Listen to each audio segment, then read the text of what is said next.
Welcome back, everyone, to the Suhayl the Seeking Fox podcast for another late-night deep dive explainer. Grab a cozy drink, settle in, and hey, please do not forget to like, comment, share, and subscribe if you're enjoying these deep philosophical conversations.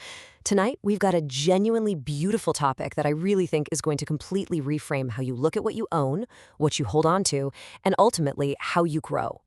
I mean, let's be real for a second. We all have that tendency, don't we? Have you ever felt like holding on to absolutely everything? Whether it's material stuff, old grudges, or even just your own ego, is actually weighing you down instead of building you up? Imagine our little mascot, Suhayl the Fox, literally sweating trying to carry 10 heavy clay bags at once. He can barely move. And honestly, that is exactly what our souls look like when we just refuse to let go of things. Section 1. The Great Misunderstanding. Okay, so let's dive right in. Today, we're unpacking the concept of zakah.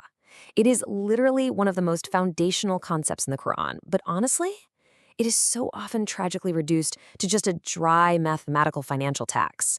A lot of people hear the word zakah and immediately just picture a calculator and a spreadsheet. But viewing it merely as some annual deduction completely misses the profound worldview sitting right beneath the surface. What's super interesting here is the linguistic root. The true Arabic root of zakah is ZKW, and it doesn't primarily mean to give something away. It actually carries the meaning to grow, to increase, to become pure, and to flourish. It's really all about being wholesome. Just imagine a beautifully sculpted clay seedling sprouting right out of Suhail's little paws. The Qur'an doesn't view zakah as a loss. It views it as becoming purified so that genuine, authentic growth finally becomes possible. Section 2. Pruning for true growth. To really ground this ancient concept, let's use a modern metaphor. Think of zakah kind of like pruning a really overgrown monstera houseplant. If you've ever kept plants, you know that if you just let a plant grow wild in a small pot, the roots get totally tangled, the leaves block each other's light, and eventually the whole thing just starts to rot. Taking a pair of shears and snipping off branches, well, it looks and feels like a massive loss in the moment, but you're actually saving the plant. That pruning allows for genuine, healthier growth, and that is the exact spirit of zakah. So the absolute crucial point is this deeply ingrained Qur'anic pattern. Purification precedes flourishing. It's a universal law in this framework. The text actually says, "He has succeeded who purifies it," referring to the soul. Growth without purification, it doesn't make things better. It just magnifies the corruption that is already sitting there in your life. Like if your intentions are selfish and you get more power, you just become a more powerful, selfish person. Purification absolutely has to come first. Section 3. The ultimate balancing act. You see, the Qur'an constantly pairs concepts together to create this perfect dynamic equilibrium in the human heart. It is never just about one extreme or the other. And this brilliantly illustrates the most famous pairing in the entire text. You almost never see zakah mentioned without salah. Let's break down this really profound pairing. Salah is all about fixing the connection upward. It continually orients us toward Allah so we literally don't forget the source of all things. But zakah, on the other hand, well, that fixes the connection outward. It actively prevents that spiritual relationship from becoming possessive, self-centered, and detached from the world around us. One cures the disease of forgetting the divine, and the other cures the disease of greedily hoarding his gifts. Section 4. Decluttering the Soul. Stepping back from it for a second, zakah isn't just about money at all. It is really about decluttering your entire life. Think of your mind and soul like a smartphone that's running like 50 background apps. The battery is draining, the screen is constantly freezing, and nothing is working right.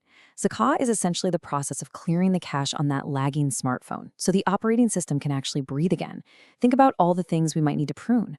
Wealth, yes, for sure, but also power, knowledge, speech, ambition, ego, even relationships. Literally anything that has become excessive, corrupting, or stagnant in your life requires purification. And hey, speaking as a close friend here, let's just be real. It is incredibly hard to let go of things like our ambition or our ego. Our modern world constantly tells us to cling to those things for survival. But this framework, it asks us to trim them back so the real you can actually survive. I want you to just sit with this idea for a second. Let the atmospheric weight of this concept really sink in. Imagine Suhayl just staring at a single, isolated leaf. What is preventing healthy growth in your own life? What is that stagnant, excessive thing currently obstructing life in your own soul? Is it resentment? Is it the need to absolutely always be in control?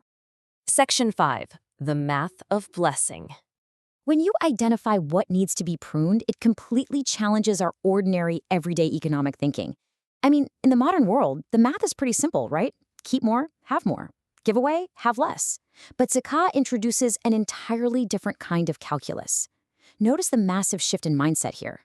First, we have the mindset of absolute owners. The question is always, how much belongs to me? But Zakāh shifts us to a completely different perspective, becoming trustees of an amana, or a sacred trust. The central question becomes, how should I faithfully manage what has been entrusted to me? We are just trustees managing gifts. This completely flips the script. Giving is no longer just you being a quote-unquote generous person. It is you being a faithful, responsible steward of someone else's property. And look at how this builds into an amazing stepping stone progression. Think about this formula. Zakāh, which is purification, creates Barakah, which is this unquantifiable divine blessing or abundance. And that Barakah ultimately leads to true Falah, which is ultimate flourishing and success. Sometimes releasing your grip produces an incredible increase. Sometimes letting go is the exact mechanism that actually creates abundance. Section 6. A way of living. So, to bring this late-night conversation home, we really have to realize that Zakāh is way less about an annoying yearly calculation and far more about a lifelong, continuous posture of letting go.